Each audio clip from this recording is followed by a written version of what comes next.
The Ukraine-Russia crisis is only getting tense. Shellings, explosions being heard all across Ukraine. There is a lot of information that's coming on from both sides, Russia and from Ukraine. Russian Defense Ministry says that they are only looking at the Donbas region and not looking at invading Ukraine. But Ukraine says that they have not only heard shellings and explosions, they've also taken down Russian aircraft and helicopter. So we will have to wait and see how this information warfare really translates into what's happening on the ground. We do have reports coming in from both sides, from Ukraine and from Russia, on what the situation is on the ground. Things look very tense when it comes to the global scenario. We have Ukrainian president, Ukrainian government, the foreign minister engaging NATO and the United States of America, particularly so, in what the next steps should really be. We do also know that Ukraine is quite determined to ensure that they resist any kind of Russian aggression. Russia, on its part, continues to maintain that joining NATO for Ukraine is going to be a non-negotiable item, something that is unacceptable to Russia. And Russia will continue to do what it is doing on the ground in the Donbas region.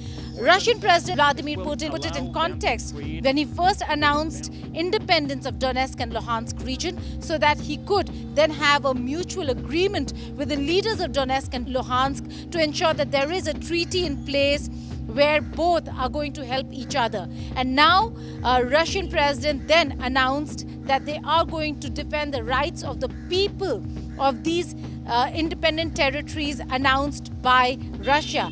That is the context with which we've seen the latest announcement by Russia of military action against Ukraine. Things are really getting tense. We do not know whether if there's going to be any military action. For now, economic sanctions is what we're hearing. Although US Secretary of State, Secretary Blinken, spoke with NATO chief and has in a tweet said that there is going to be some sort of a coordinated response. Will that response be military in nature is something we'll have to wait and see. Until then, it is Ukraine defending herself.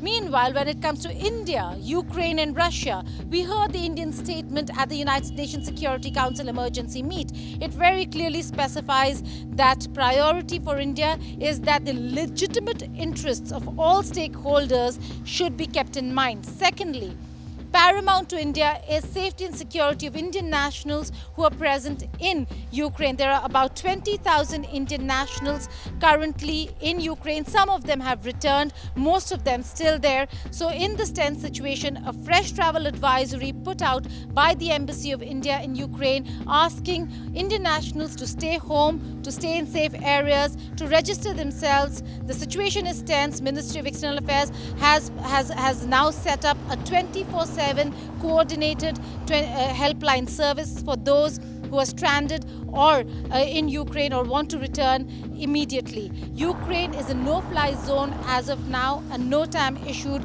for the same. Therefore, getting flights into Ukraine is going to be a tough ask. We'll have to see what India's plan B is. I'm right outside the Ukrainian embassy here in New Delhi, and the Ukrainian ambassador is busy with conversations, calls, meetings of the situation on the ground. Meanwhile, there are worried parents, family members who are turning up without appointments here at the embassy. Some with appointments have been allowed in. Those who have not come with appointments have been told that they will have to engage and get in touch with the nodal agencies, that's the Ministry of External Affairs, but they're worried for the safety and well-being of their loved ones. What is going to happen in the coming days, in the coming weeks, is something that is going to be decisive in nature for not just Ukraine and Russia, but for the regional and global safety and security.